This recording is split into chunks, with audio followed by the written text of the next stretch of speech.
Bismillahirrahmanirrahim. Assalamualaikum warahmatullahi wabarakatuh.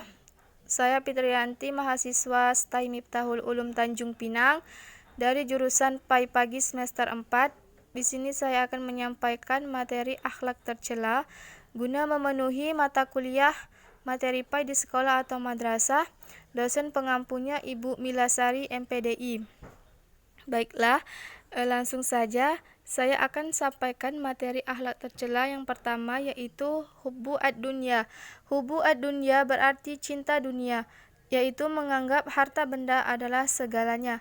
Penyakit hubbu ad-dunya atau cinta pada dunia berawal dari penyakit iman yang berakar pada persepsi yang salah bahwa dunia ini adalah tujuan akhir kehidupan sehingga akhirat dilupakan. Ciri-ciri hubbu ad-dunya: menganggap dunia sebagai tujuan utama, bukan sebagai sarana mencapai kebahagiaan akhirat. Suka mengumpulkan harta benda dengan menghalalkan segala cara tanpa memperhatikan halal dan haramnya. Kikir, tidak rela sedikit pun hartanya lepas atau berkurang. Jangankan untuk sedekah, zakat yang memang wajib saja ia tidak mau. Serakah dan rakus serta tamak.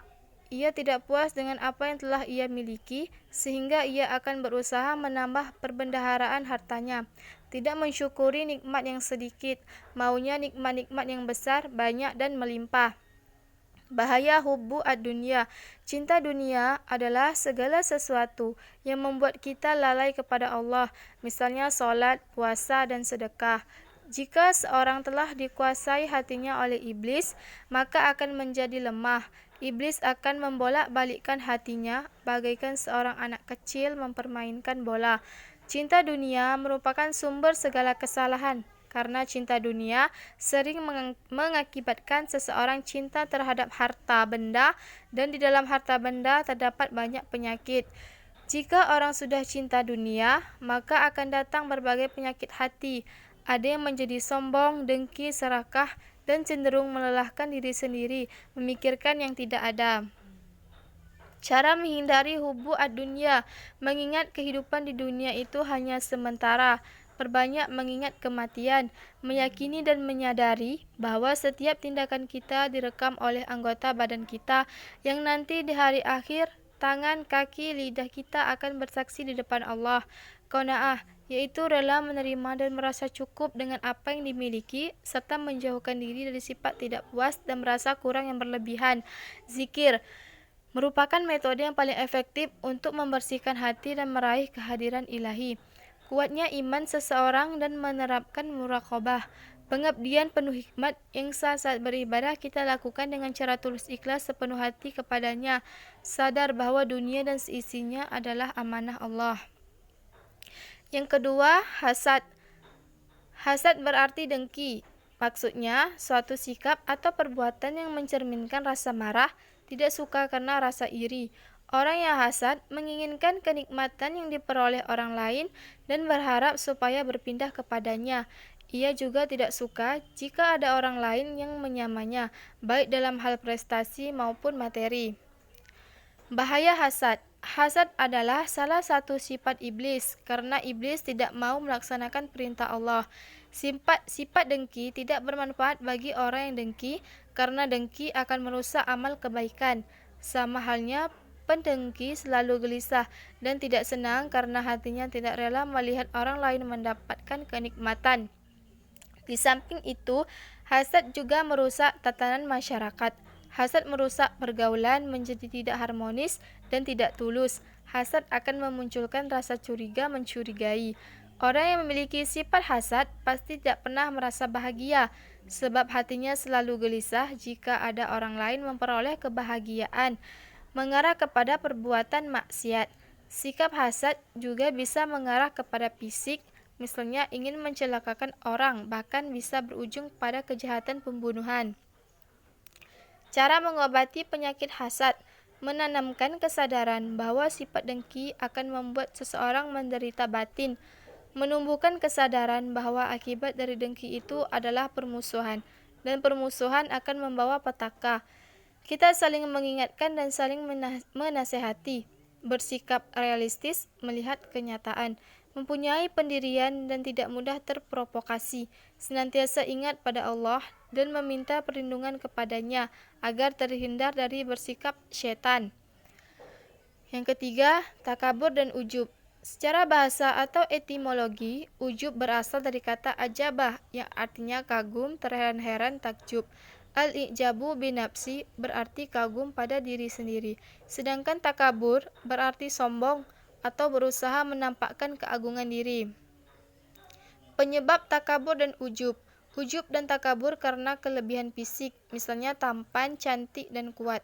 Ia merasa bahwa fisiknya lebih hebat, lebih cantik, atau lebih tampan dan kuat daripada yang lainnya. Ujub dan takabur karena kekuatan fisiknya dalam melawan musuh. Ia takabur dan merasa bahwa tidak akan ada orang yang dapat mengalahkan dia. Ujub dan takabur karena ilmu, akal dan kecerdikannya dalam memahami ilmu agama dan juga urusan keduniaannya. Umumnya orang yang demikian itu merasa dan menganggap dirinya paling pintar dan merasa bahwa pendapatnya paling benar. Ujub dan takabur karena keturunan.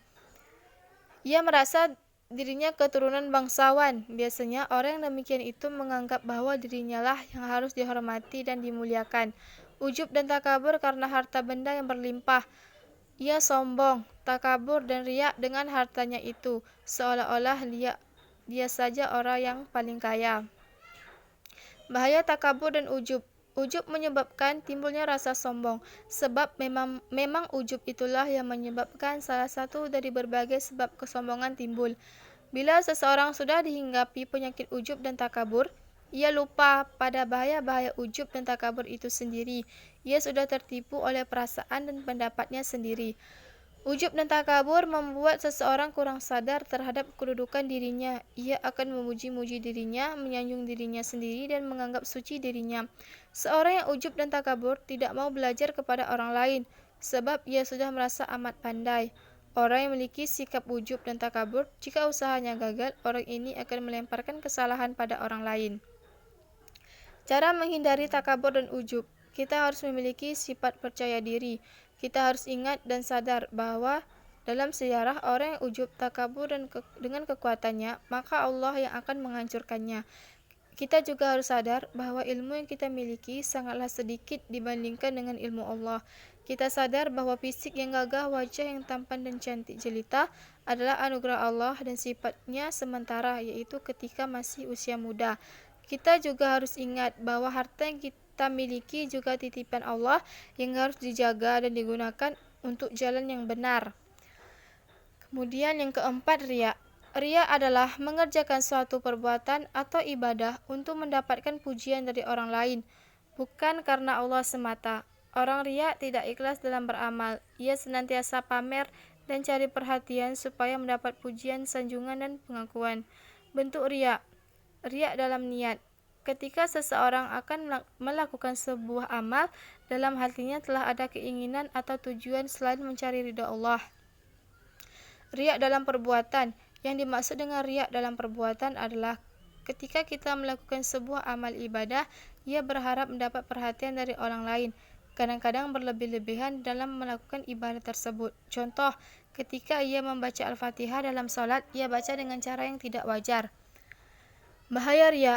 Akan merasa hampa dan kecewa dalam batinnya apabila perhatian atau pujian yang ia harapkan ternyata tidak ia dapatkan. Muncul rasa tidak puas terhadap apa yang ia lakukan. Muncul sikap keberpura-puraan. Terkena penyakit rohani berupa gila pujian atau gila hormat. Bila menimbulkan pertengkaran apabila ia mengungkit-ungkit kebaikannya terhadap orang lain. Cara menanggulangi penyakit riya, memfokuskan niat ibadah bahwa ibadah kita hanya untuk Allah. Hindari sikap suka memamerkan sesuatu yang kita punya, tidak menimbulkan kecemburuan sosial bagi orang lain. Saling menasihati dan mengingatkan jika di antara kita ada yang berperilaku riya. Membiasakan diri bersyukur kepada Allah, melakukan ibadah dengan khusyuk baik di tempat umum maupun tempat sunyi. Senantiasa berzikir kepada Allah dan selalu berlindung kepada Allah agar dijauhkan dari sifat riya. Baiklah, cukup sekian penyampaian materi tentang akhlak tercela dari saya. Mungkin banyak kesalahan, saya pun masih belajar. Saya terlebih terkurang, saya mohon maaf. Saya akhiri dengan Assalamualaikum warahmatullahi wabarakatuh.